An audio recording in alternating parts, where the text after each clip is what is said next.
Do you want to know anything? What he looks like or sounds like? I know what he looks like and sounds like. Wait, what? Have you been there? I don't need to. Such is the strength of my faith. Hello, everyone, and welcome to This Week in Streaming, a part of the Decoding TV podcast feed. I am David Chen. And I'm Dan Gvozden. Welcome to the podcast. Each week, This Week in Streaming, we'll cover a show that's new and interesting in the world of streaming. We'll tell you if it's worth watching, and eventually we will review and spoil and discuss the entire season of the show, which is what we are doing today with Mrs. Davis, episodes 5 through 8. Typically, I'd also list the episode titles, but they are too long for me to do so. But that's what we're going to be discussing today. Mrs. Davis, Season 1 in its entirety. We're going to be spoiling everything and talking about whether you should watch the show. Next week, we are going to be covering the Apple TV Plus show Silo. Now, I'm still working out with Dan exactly how we're going to cover that show, but it's probably going to be either the first 2 episodes or up to the first 4 episodes. We're still figuring that out. But hey, I do want to acknowledge Dan Gvozden. You know, welcome back to Decoding TV. Siddhant Adlaka covered the first half of Mrs. Davis. I'm so happy to have you join me for the second half of Mrs. Davis, and really appreciate you being here today, Dan. I'm so happy to be here. It's been a little while since I've been on the network, and so I'm excited. Siddhant's, misfortune, I guess, is my fortune. I guess he's not nothing bad happened to him, but I'm happy to be here. He is completely fine. We are actually rooting for his success at the Cannes Film Festival this week, but he could not be around. We're so glad to have Dan Gvozden from the Amazing Spider Talk podcast here to join us for this conversation about Mrs. Davis. So what we're going to do today, you know, and I also want to mention before we get to Mrs. Davis, of course, you can find more episodes of this podcast at podcast.decodingtv.com. Support this podcast at decodingtv.com and follow this podcast on your social medias, TikTok, Twitter, YouTube, Instagram, at Decoding TV. We are broadcasting live right now at youtube.com/Decoding TV. We try to broadcast all This Week in Streaming episodes live. And yeah, looking forward to diving into the show. So we might acknowledge comments from people on the YouTube channel as we progress through the episode. So what we're going to do is we're going to talk about whether you should watch the show very briefly. We'll try to recap what happened in the latter 4 episodes of the show. Which is going to be is the key word there. I'm just going to put this out there. It's going to be a heavily distilled recap. A lot of stuff on the cutting room floor of this recap. And then we are going to dive into specific topics we have around the show before we end with favorite quotes. So that is what is in store for you today for our coverage of Mrs. Davis. Dan Gvozden, let's start, as we always do, by asking if you can summarize in one sentence whether you think people should watch Mrs. Davis on Peacock. I don't know that I can in a single sentence. I have an 11-month-old son, and that takes up a lot of my time. But every an 11-month-old son. 11-month-old son. That's what you said, right? Yes, yeah. Yes. But so I've spent every other moment that I have free watching Miss Davis to get caught up, because I was not watching the show before you asked me to come on to talk about this. And half of what I've seen, like in that kind of binge session, feels like some sleep-deprived fever dream. And, and by the end, I was hoping to have an answer. But I don't think I know whether I would recommend the show. I do know this. I wouldn't have finished the show except for this review. And yet, the ending is oddly satisfying. I can't lie. I don't know that it justifies the journey. And yet it might not work without the journey. And yet still I found some kind of catharsis at the end, whether that's earned or makes any sense, or it was just a relief of having watched the whole thing finally. But, by the end, there was something there, I felt. Mm-hmm. By the end, there was something there, I felt. Got to put that on the poster, Dan Gvozden. Yes. So difficult to assess the show. Here's what I'm going to say. I think by episode 3 or 4, you will have what the vibe of the show is. Mm-hmm. And if after those episodes you think to yourself, hey, this isn't that good or I don't like it, don't watch the rest. If on the other hand you're like, this is brilliant, I'm loving what the show is doing, then I think like going all the way through episode 8, it will be like a satisfying journey. I will say that I read a bunch of reviews from people that were saying, hey, you gotta like the finale episode ties everything together beautifully. And so that's what I was hoping for. And I was hoping that there would be something in the finale that kind of made everything else in the show lock into place for me. You know, that it was like, oh, that's why they did it that way. Like, that's why they did the show that way, you know? And I'm sad to say that did not happen at all. You know, Dan, in my like wildest speculation, one wild, crazy theory I had was that maybe every episode of Mrs. Davis represented a kind of television episode format like trope. You know, so for instance, like, oh, this is the heist episode. Like this is the heist TV episode. This is the flashback episode. This is like the exposition dump episode. This is like the introduce the hero episode. Like I was trying to like come up with reasons why the show was so weird and like trying to explain the weirdness of the show. And I was thinking to myself, oh, you know, maybe the finale is gonna have some explanation that's gonna make everything lock into place. It didn't, in my opinion. It didn't have any. There were some reveals in the finale that were interesting that we'll discuss. But I think this is a show where if you are on its wavelength, if you like the vibe of the show, then you know you'll know within the first few episodes. And if you don't like the vibe, nothing really changes by the end. And arguably, the show gets more frustrating by the finale. So that's a very long sentence to summarize whether you should watch the show. But that's what I feel. It's a very difficult show to categorize or recommend. But I think if you like it, you like it. If you don't like it, the finale is not going to change your mind. That's my thoughts. Dan Gvozden, any reaction? Yeah, I know we only have a sentence here. Yes, and we both had the longest run-on sentences on Earth. But yes.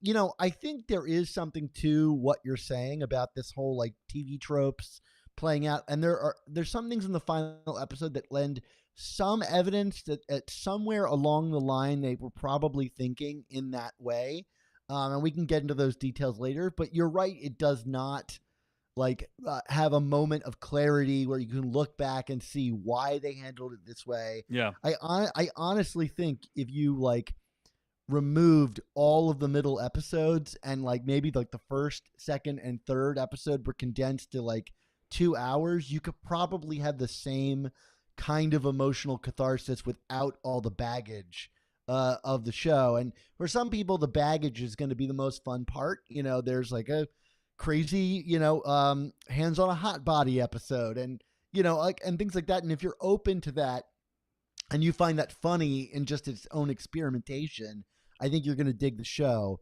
I didn't think the show was particularly funny.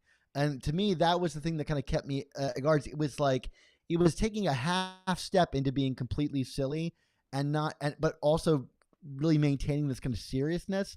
And I just wish this thing went full vibes, you know, show, you know, just like I'm thinking like Inherent Vice, where it's got all the exposition, but it doesn't really care about it. And this one, it's got all the exposition, but it really cares about it. And I just, I was like, man, I wanted to let it wash over me, and I never was able to surrender enough to let it do that. Fair enough, Dan. Fair enough. Well, let's talk about what actually happens in the show. Okay. So I'm now going to read a recap of episodes 5 through 8. And I just want to make clear we're leaving out a bunch of stuff. But here we go. So episode 5, Simone and Wiley travel to a remote island to meet Dr. Schrodinger, who tells them the story of Clara, her mother, and the Sisterhood of the Coin. Simone and Wiley learn about the danger of the Holy Grail and how they are uniquely positioned to destroy it, despite it being in the belly of a whale. Simone and Wiley then team up to confront Simone's mother, Celeste, and get the Lazarus Shroud so they can survive the stomach acids of the whale, which is where the Holy Grail is. When confronted, Celeste demands to know the location of Simone's father, who she believes is alive. Simone and Jay team up to pull off the heist to steal the Lazarus Shroud before getting caught in a trap by Celeste. Mrs. Davis then admits to Simone she lied to Celeste about Monty's death and tells Simone where her father is. Simone returns to Celeste, lies about being Monty's accomplice and faking his death so that Celeste will go along with her plan. Simone and Wiley part at the docks. Simone uses the Lazarus Shroud to enter the whale after a disastrous accident. Inside the whale, Simone is returned to Jay's restaurant where she meets his mother, Mary.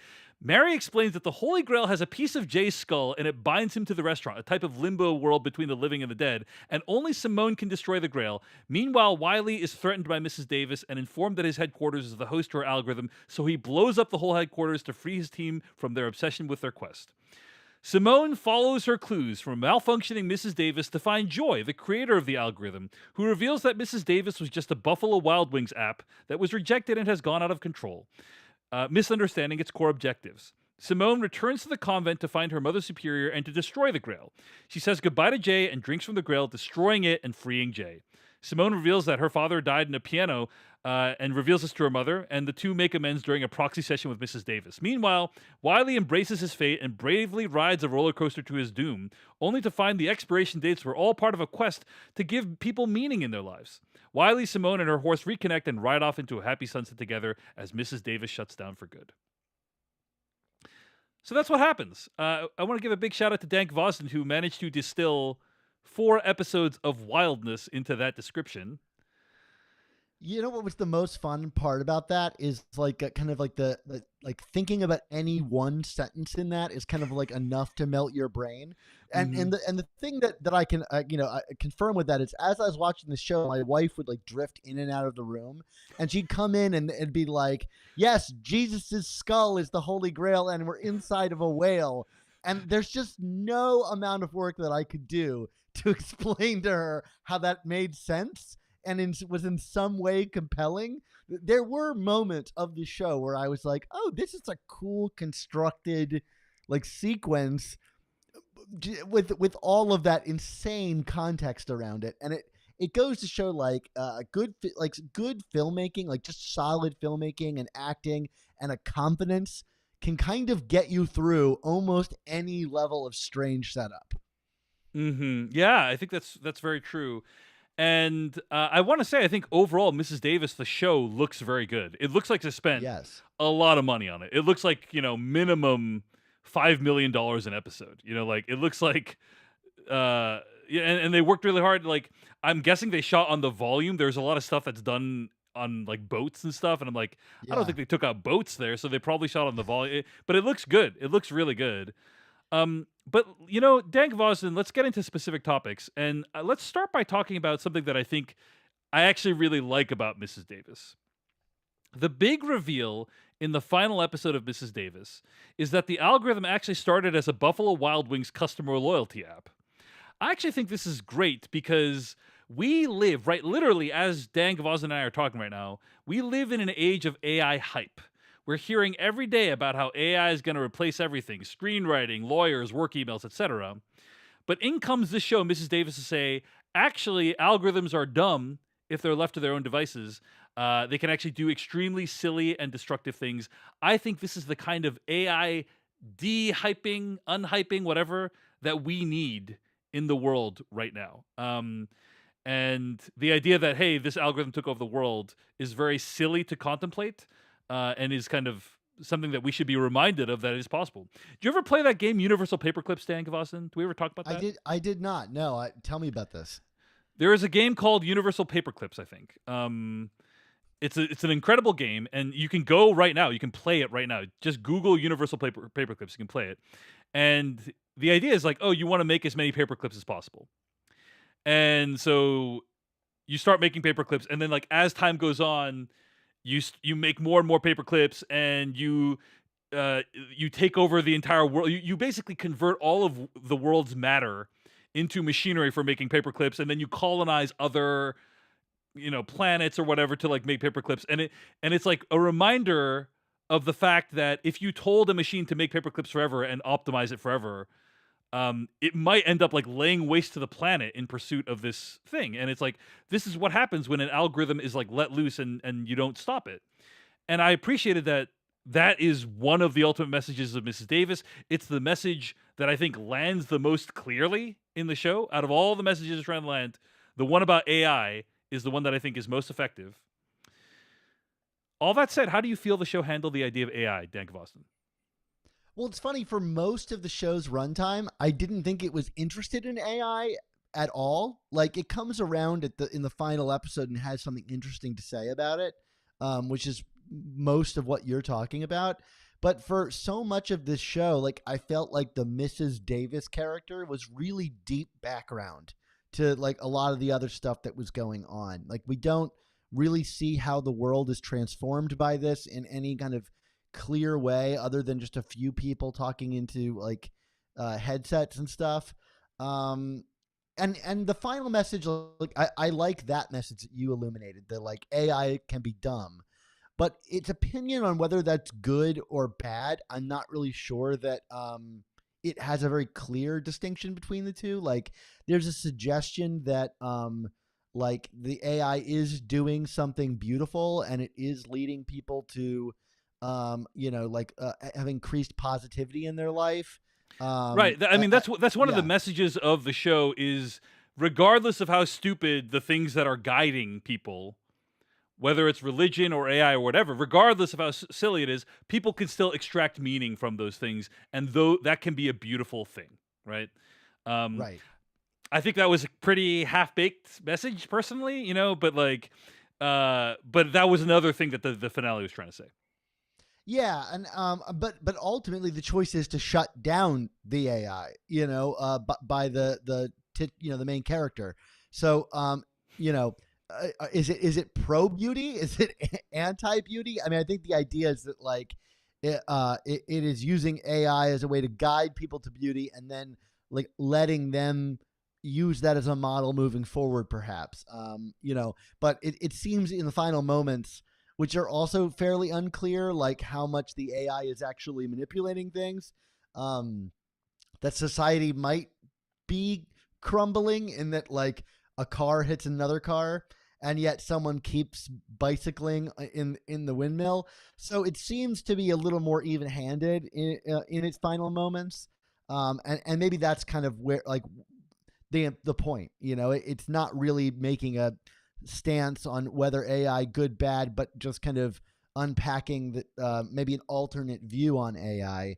And I found all of that very interesting when it did choose to focus on it. But it's funny because just seeing like the ads for the show, it really seems like it's going to be like a dystopic, AI enemy show. And I really think it's not all that interested in an AI for a lot of its runtime. Yeah, most of its runtime, I would argue, for sure. But yeah, I did like the message that, hey, algorithms are not alive; they're just code. We are literally in the middle of a collective journalistic freakout about AI. Yes. Like people from the New York Times, theoretically well-balanced individuals, are talking to the Bing chatbot and freaking out because they're like, the Bing chatbot said it wanted to be alive. It's like, hey, guys, it's not actually, it's just a text predictor. It's like when you're making text on your iOS, it's predicting what you want to see next. Like, calm down, please. And so it's like, we need more reminders in our society that, hey, AI is not quite at the level that you think it's at right now, and sometimes it's just dumb code, and you need to like accept that. And I think that I appreciate that the show's message is that in the final episode. Before we move on, I want to mention that this episode of Decoding TV is brought to you by the McDonald's app. Speaking of really well-designed apps that can make a difference in people's lives, Dan Gvozden, my newest life hack is the McDonald's app. I order in the app, I pick my favorite location, I select curbside or counter, then head to McDonald's. I can grab my food faster. They prep it while I'm on the way. It's the VIP experience you never knew you needed. Dan Gvozden, let me ask you, what if you had to get an order really quickly and right away, you got to save some time. What would you order from McDonald's? I'm a big fan of the McDonald's breakfast. But the key thing there is the McDonald's coffee, because I think like Starbucks and all that stuff, like everybody goes there for coffee, but really McDonald's has got the coffee down to a business, because Starbucks, they make that big batch in the morning. It sits there burning away all day. But McDonald's, they got the little pitchers. So they're constantly refilling them. And so the coffee is fresh and hot. And it's my go-to for coffee in the morning. I'm not going to lie. Excellent. Well, one way you can get what you want in the morning from McDonald's is use the app, order ahead in the McDonald's app, pick your location, select curbside or counter. McDonald's will get it all ready while you're on your way, so it's hot and fresh. You can pick up your food faster at the counter or curbside when you get there. Order ahead in the app to save time. Prep while you're on the way excludes drive-through at participating McDonald's. Copyright 2023 McDonald's. Thanks to McDonald's for sponsoring Decoding TV. We really appreciate it. Dan Gvozden, let's talk about some of the world building in Mrs. Davis. One of the things I really had a problem with in this show is how poorly the world building is done. So, for instance, you have this algorithm called Mrs. Davis that has theoretically ended famine and war, but it was never clear to me how effective it was at these things. Like, did it actually end famine and war? Did it just think? Did it just make people think it had ended famine and war and it didn't actually? And that's like the dark secret that it was covering up? Because at the very end of the show, Simone says, you can't end famine and war. Those will always be with us. And, it can just make you think that. And it's like, okay, was that really what happened? And then at the end, like, Mrs. Davis shuts down and some cars crash and some people look disappointed. And that's it. Like, we don't really know. Like, it's very confusing because an AI controlling people's lives would have profound implications for society, none of which the show covers. Furthermore, I don't think anyone in the show behaves like a real human. Like, almost no work is put into the idea of like, what would life be like if an algorithm took over the world? They don't usually, like, a show has, news reports, like, as an example, think of The Last of Us, if you've seen that show where it's like, they're like, the video game The Last of Us is like, scientists reporting that blah, blah, blah, and the blah, blah, it's like, and they'll like summarize like all the profound societal changes that have occurred because of this major development. And there's none of that in Mrs. Davis. So it's just extremely confusing. You have other elements on top of the algorithm, like people getting wings and expiration dates, each one of which would be like have profound implications for society, none of which are actually explored. So I think the world building is distractingly bad in the show.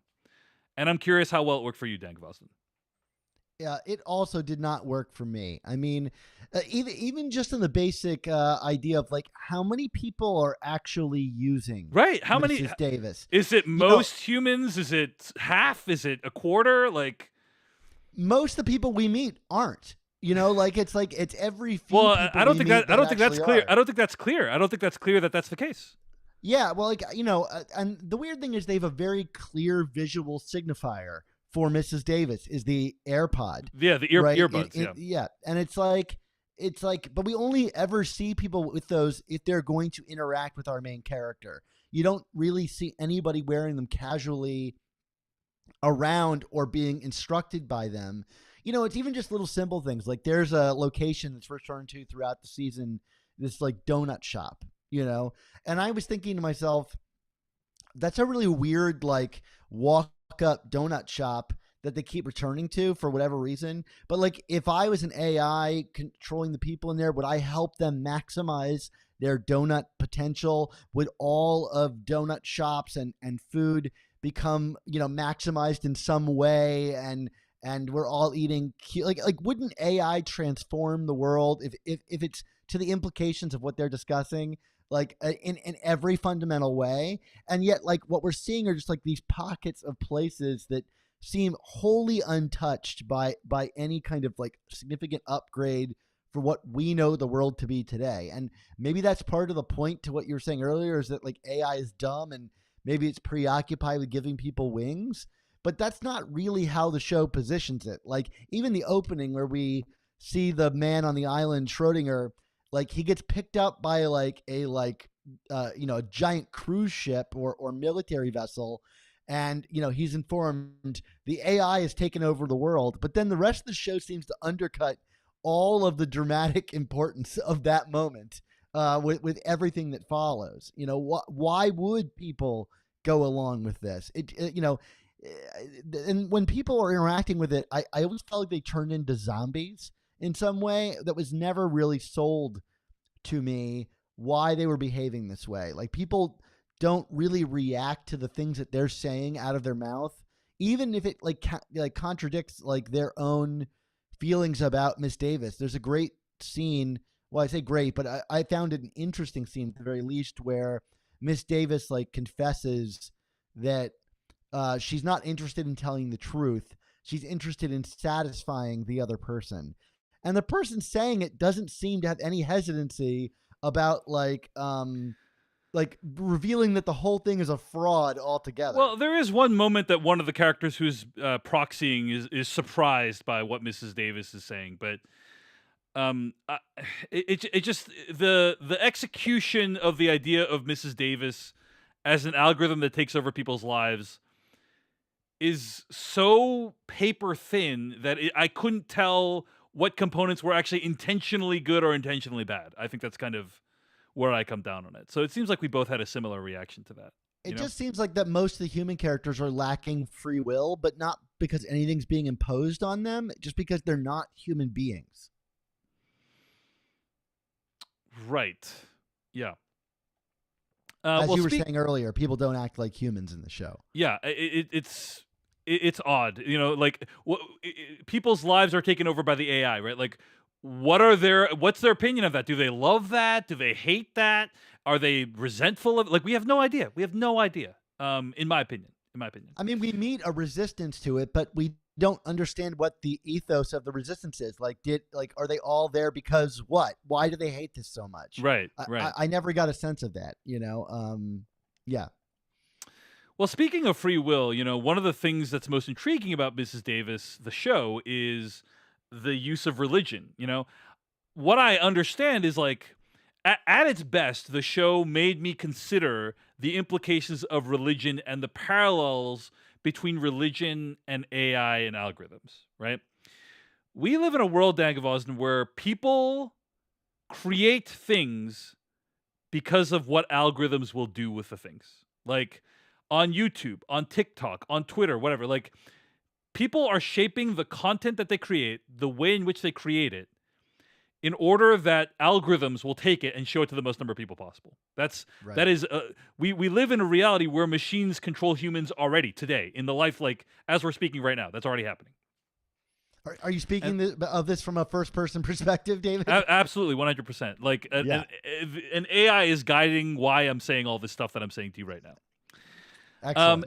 And I think, you know, technology and religion have many parallels, right? In both situations, we have a situation where like there's a kind of unknown, unspeaking force that's kind of guiding your life, and it's like at the end of the day, you know, one of them is just as good as the other. I think the show is kind of saying, but like again, I just think that the story is so scattershot and all over the place with so many different plot threads that message that I just said just now, like what I said as one of the mantras of the show, didn't fully land for me. What do you think, Dan Gvozden? What do you think of the show's use of religion, basically? I think it's always interesting. You know, like I've never seen religion presented like so matter-of-factly, like that Jesus is just a dude who lives in some ethereal restaurant, and like by the time like Mary showed up and was espousing exposition, you know, like it's fairly bold, and to use that kind of imagery in that way. So I was never bored by it and was always interested, like who's behind the next door, how much deeper does this go? But you're right, I couldn't really quite put my finger on how it like felt about it. Like there's sometimes I feel like it's mounting a defense of religion, like as like an institution or like as a construct, but then it's also presented very matter-of-factly without like a lot of the faith element involved in it. It's just like, this is for real. She's going to another realm, where Jesus exists.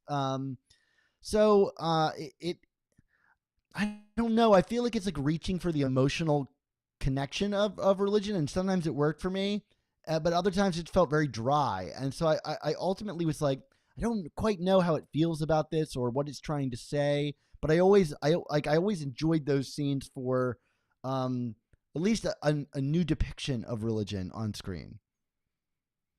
Fair enough. And yeah, you're right. It is kind of a novel way of depicting. Like, you can go somewhere in your head where Jesus occupies like an actual kind of metaphysical plane that's beyond this world, and other people can go to the same plane. Like, that's a cool idea. And the way the show is shot, it makes it so that like every time she goes there, the show seems extremely meticulously planned out, because it'll like match cut to her being there with the same clothes and on and all that stuff. And I thought that was kind of interesting. But yeah, I mean, as somebody who, I grew up in a Christian church, and it's something I spend a lot of time thinking about and absorbing and wanting to like dive deeper into. I found The Leftovers, the Damon Lindelof show, to be like a much more rich exploration of the idea of faith than this show, just because of some of the challenges of like trying to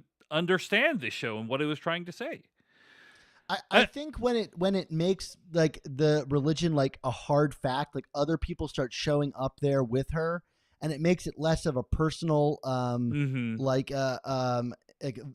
visual of her own faith. Like when it's just her going there, I'm like, what a cool way to depict someone's individual faith. Like the idea of marrying Jesus literally being that, but it wasn't like concrete. It was like, okay, this is how she sees it when she is speaking to Jesus, or investing in her own faith. And when other people started showing up there, it was like, oh, this is less of a personal expression. This is just how it is.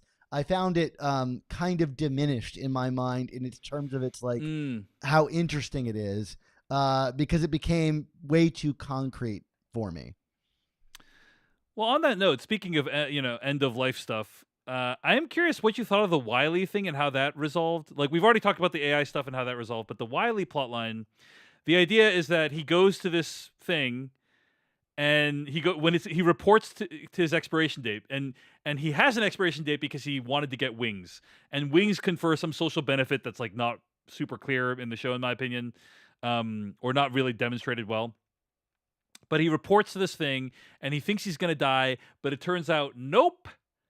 Despite the fact that the woman tells him like 18 times he's going to die, he doesn't actually die. It's just a roller coaster that makes you think you're going to die, and therefore makes you appreciate life more. It's like Tyler Durden in Fight Club, holding Raymond K. Hessel up at gunpoint. He's like, tomorrow's breakfast, will be the most delicious meal Raymond K. Hessel has ever eaten in his life. It's like that kind of thing.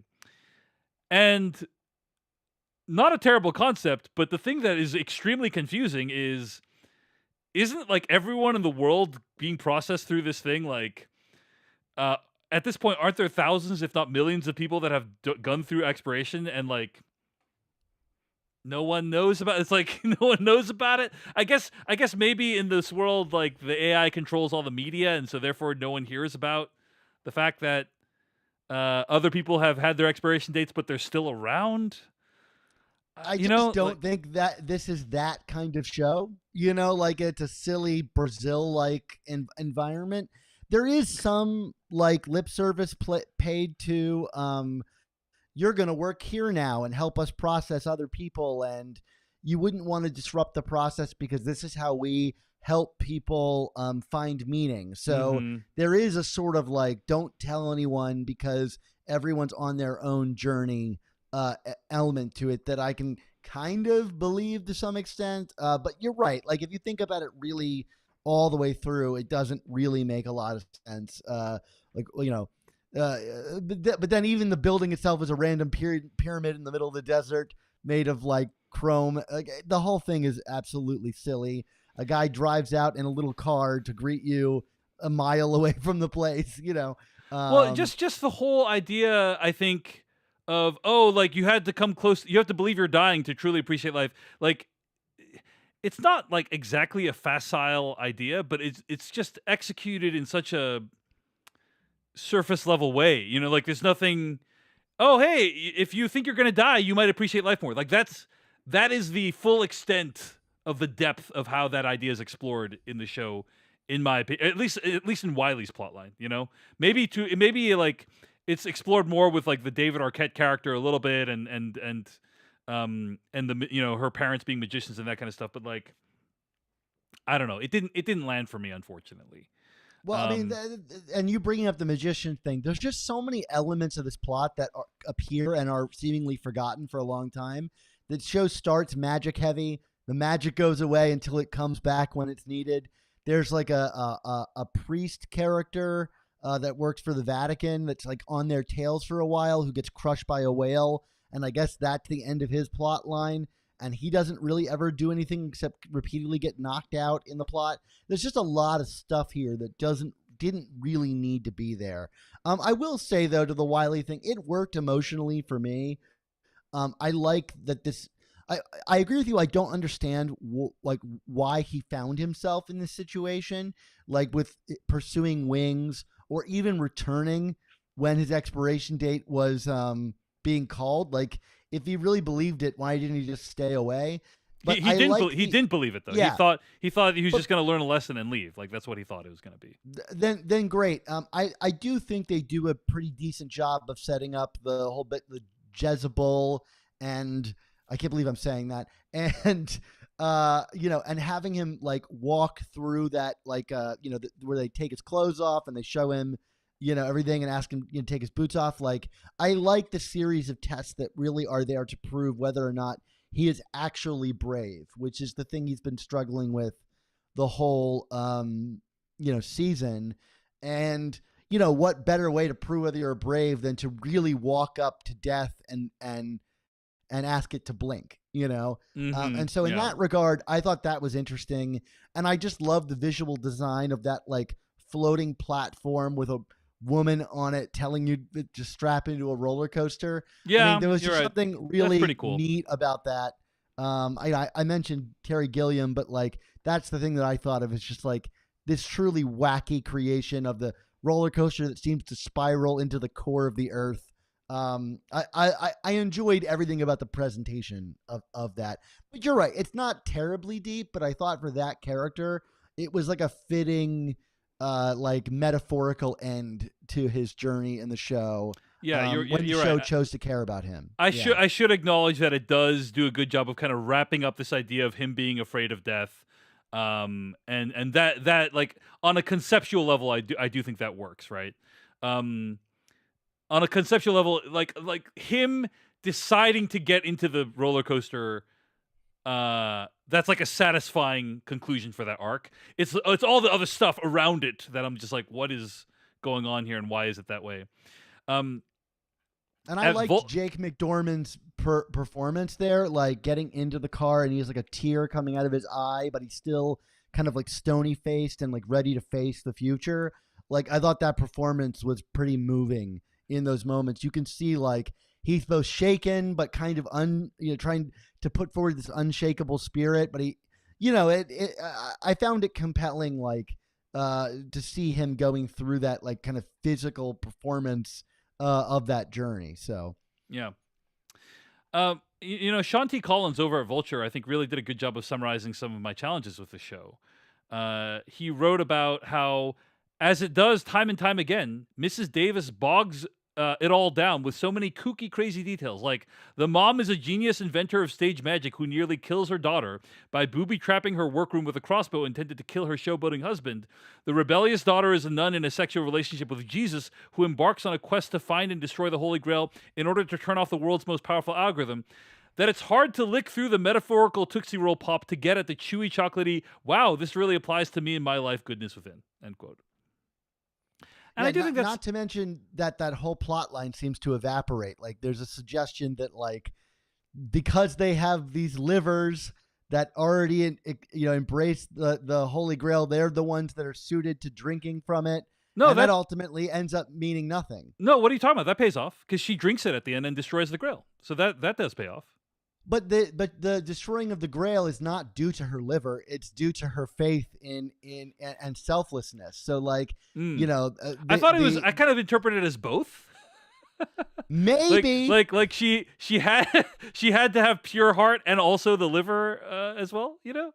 So, But then why set it up for Wiley to be able to do it too? You know, you're like, right. it's deeply strange. That makes no sense. And it's just like, why even do all that? Like, did you even need to do all? It's so complicated. It's so could they not have exactly. arrived at that solution in some other way? It's really quite confusing, I think. But I've been very hard on the show during this podcast, but I think I want to acknowledge that there's nothing else like it. There's nothing else even trying to do what it's trying to do. It's extremely ambitious. I don't think it succeeds in hitting all the points it's trying to hit, but I'm really glad it exists at the end of the day. Dan Gvozden, any other thoughts on Mrs. Davis as we kind of wrap up here? Anything else you want to say about the finale or the show as a whole?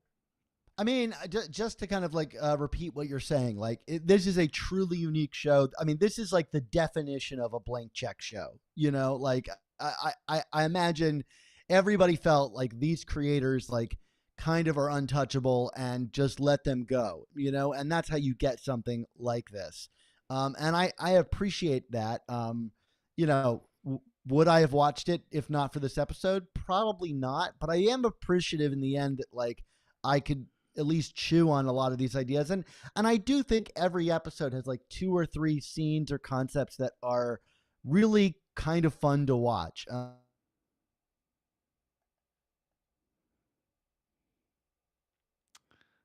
I think we might have lost Dan. This show is kind of it is absolutely a mess, but it's the kind of mess a human makes. And I like that about it. All right, fair enough. Well, I think we can wrap it up there. Anything else you want to mention, Dan, in terms of the various plots or other moments? I mean, there were many moments in the show that were really great. I have to say, I had more favorite moments in the first half that I liked, but episode 5 was kind of cool, where like Dr. Schrodinger sums up the whole thing, and there is a moment when Dr. Schrodinger, like Simone and Wiley are listening to the story, and I think that Damon Lindelof is commenting, or whoever wrote the show. It's not just Damon Lindelof, because Tara Hernandez also was a co-creator, but Simone and Wiley were like, "Oh yeah, I knew that would happen," and then later on, the thing that they knew would happen actually isn't true, and he's like, "Oh yeah, I knew that would happen," and it's like, it's almost like a parody of what viewers and podcasters and folks like what kind of fans are like. They're like, oh, they're talking at you like they know what the plot is, and they're being jerks, and they don't really know that much stuff, and are generally very annoying. And I thought that was like some fun commentary on what it's like to be a TV creator these days, So that was some fun stuff. And there's other like various like great moments throughout the show.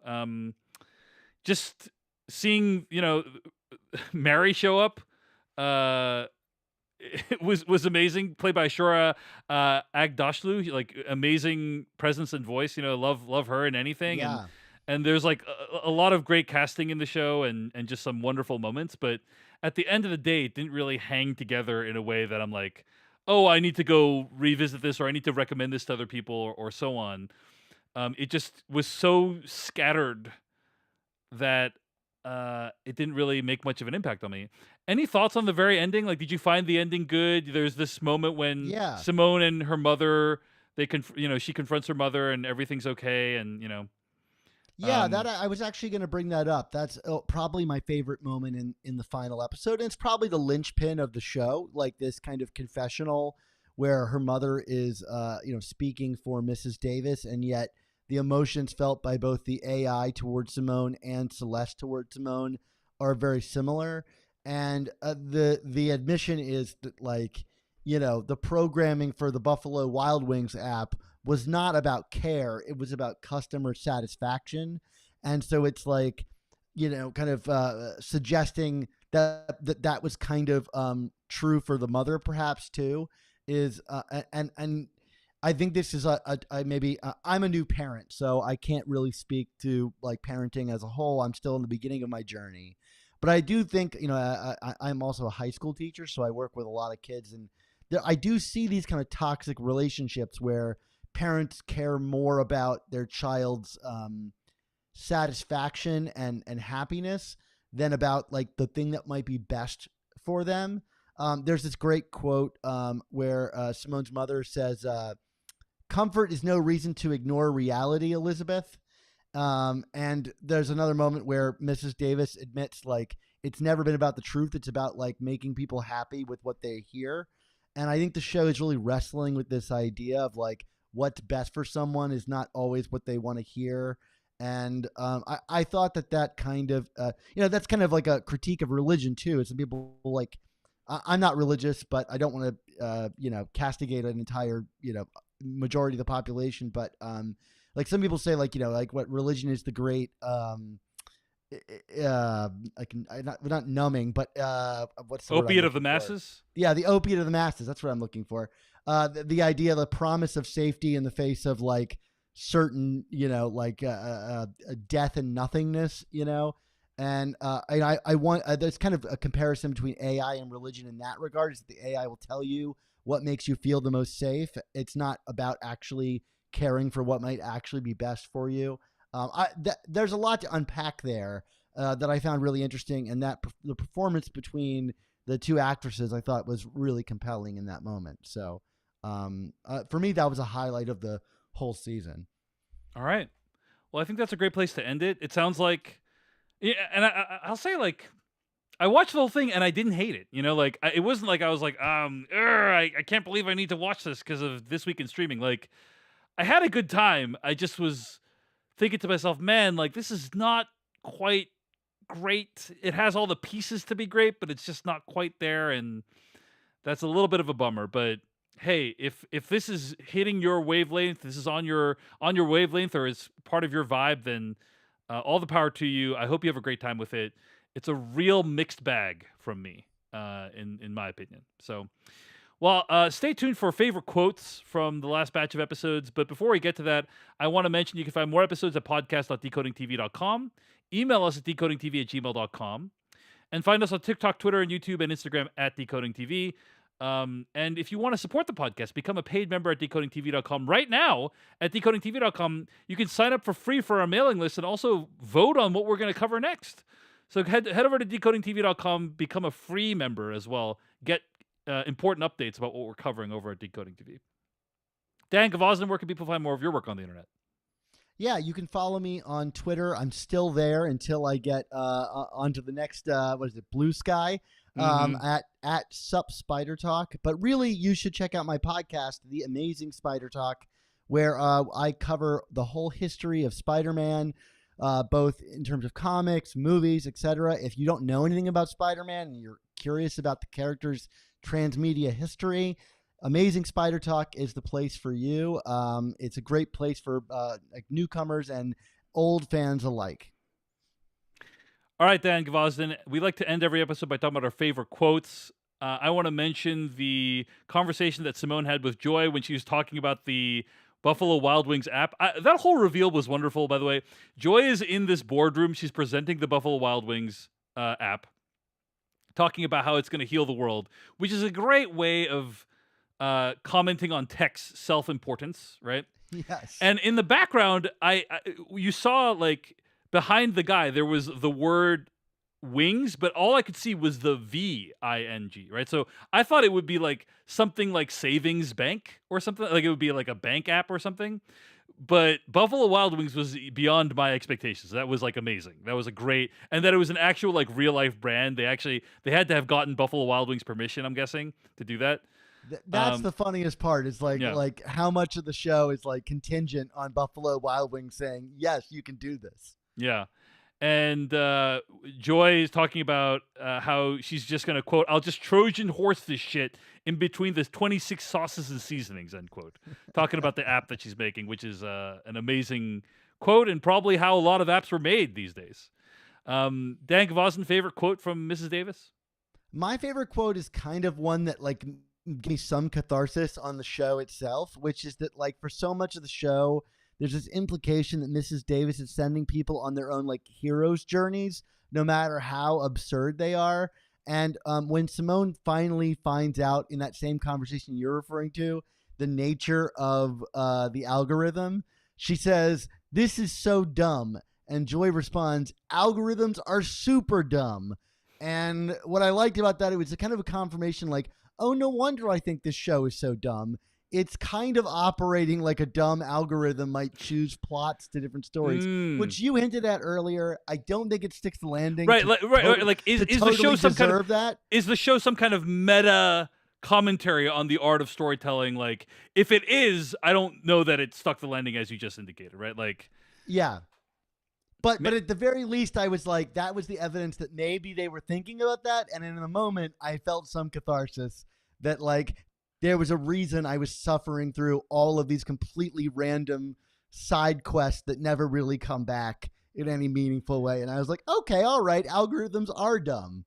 Well, it is part of the text, to be fair, right? Like, they do acknowledge, like, the Holy Grail is the classic MacGuffin. It's the most, But then at the end, you find out, no, that's actually not why Mrs. Davis cares about the Holy Grail. It's because it was part of some Buffalo Wild Wings principles. That's why. And now I want to look that up and see if it actually is a part of the Buffalo Wild Wings principles. But anyway, that was the quote I chose because at least in the moment, it made me think, oh, I could write a really smart think piece about this before that think piece crumbled before my eyes because I don't think that it's that smart. I just want to say, at least as far as I can see on the website, that is not 100% customer satisfaction is our Holy Grail is not one of the Buffalo Wild Wings principles. On the website of Buffalo Wild Wings, they have a section that says our values, and they have 5 values, Dan Gvozden. The values are hustle, sportsmanship, spontaneity, and community and fun. Those are the 5 values. So hustle is fun. Take ownership in providing a winning guest experience. Anticipate and embrace change with zeal. And so on. I'm not going to read them all, but none of them mention the Holy Grail.